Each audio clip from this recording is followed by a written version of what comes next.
안녕하세요. 경이로운 수학 경희쌤입니다. 이번 영상에서는 고졸 검정고시에 대해서 알아보려고 합니다. 선생님은 수학 선생님이니까 수학에 대한 출제 기준과 출제 범위에 대해서 알아보고 전반적인 합격 기준과 시행 일정, 응시 자격, 그리고 검정고시 합격 후 대학 진학에 대해서도 알아보도록 하겠습니다. 자, 먼저 검정고시가 무엇인지 알아볼까요? 검정고시는 부득이한 사정으로 정규학교 교육과정을 이수하지 못하였거나 기회를 놓친 사람에게 학력 취득 기회 제공을 위한 예외적 보충적 성격의 학력 인정 제도라고 합니다. 이런 검정고시 출제 기준에 대해서 알아볼까요? 검정고시 출제 범위는 2009년 개정 교육과정에서 출제된다고 합니다.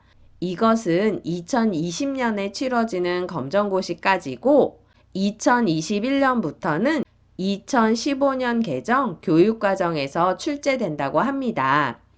2009년 개정 교육과정에서 고1 과정은 수학 1과 수학 2라는 과목인데요.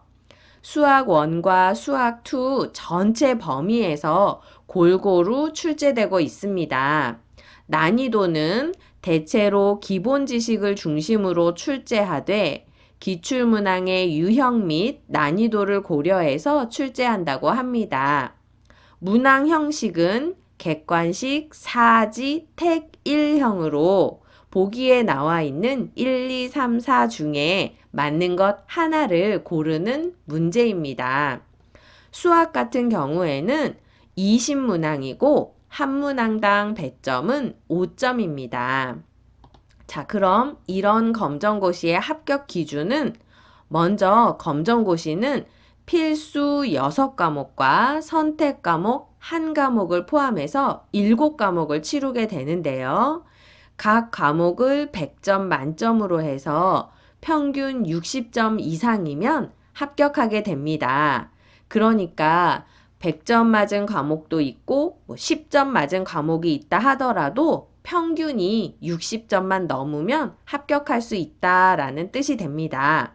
그런데 평균이 60점 이상이라 하더라도 결시 과목이 있을 경우에는 불합격 처리된다고 합니다. 자기가 응시한다고 지원한 과목은 모두 시험을 치러야겠습니다. 검정고시 불합격자 중에서 고시 성적 60점 이상인 과목에 대해서는 합격을 인정한다고 합니다. 이건 무슨 말이냐면 평균이 60점은 되지 않았지만 60점 이상인 과목에 대해서는 합격을 인정한다라는 뜻입니다. 그래서 이렇게 과목 합격이 된 경우에 본인이 원할 경우 다음 차수의 시험부터는 해당 과목의 고시를 면제하고 그 면제되는 과목의 성적은 최종 고시 성적에 합산한다라고 합니다. 검정고시에 합격했다 하더라도 다시 재응시할 수 있는데요. 검정고시에 재응시하게 되는 경우에는 이전에 봤던 점수는 다 사라지고 요번에 새로 보는 점수가 그 사람의 최종 점수로 남겠습니다.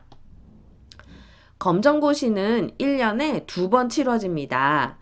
1차는 2월 초순에 공고하고 2월 중순에 접수하고 시험은 4월 초중순에 치러지고 합격자 발표는 5월 중순에 발표가 나고 학력 조회는 5월 말부터 8월 초까지 할 수 있습니다. 2차는 6월 초순에 공고가 되고 6월 중순에 접수하고 시험은 8월 초중순에 치르게 됩니다. 합격자는 8월 하순에 발표하고 학력조회는 8월 말부터 11월 초까지 할 수 있습니다. 자, 검정고시 시행 일정을 이렇게 자세하게 알아봤는데요. 그 이유는 우리가 검정고시 공고일에 유의해야 되기 때문입니다.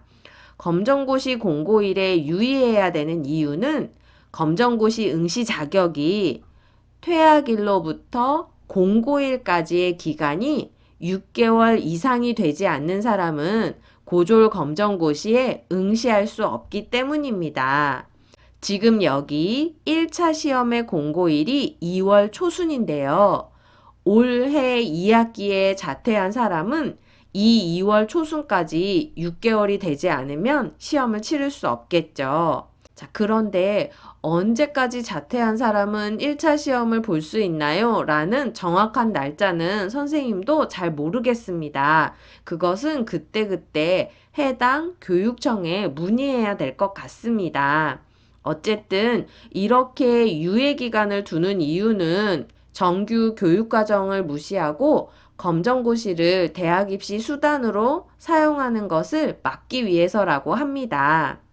자, 그렇다면 이렇게 치러진 검정고시 후 대학 진학은 어떻게 할 수 있는지 알아보도록 하겠습니다. 먼저 검정고시 합격자는 대학 진학이 가능합니다.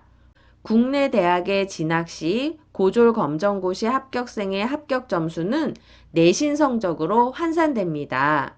하지만 이 내신 성적으로 환산해 주는 것을 해당 시교육청에서는 해주지 않습니다. 각 대학마다 기준이 다르기 때문에 그때그때 원하는 대학에 문의하거나 입시 요강을 참고하면 되겠습니다. 자, 이렇게 검정고시에 대해서 알아봤는데요. 이 영상이 여러분에게 조금이라도 도움이 되었으면 좋겠습니다. 선생님도 이 영상을 만들기 위해서 여러 군데 참고했는데요. 특히 한국교육과정평가원이라는 사이트와 국가평생교육진흥원 검정고시 지원센터라는 사이트가 매우 유용했습니다. 여러분도 더 궁금한 것이 있으면 이 사이트들을 참고하시면 좋겠습니다. 자, 그럼 다음 영상부터는 본격적으로 검정고시 공부를 시작하도록 하겠습니다. 감사합니다.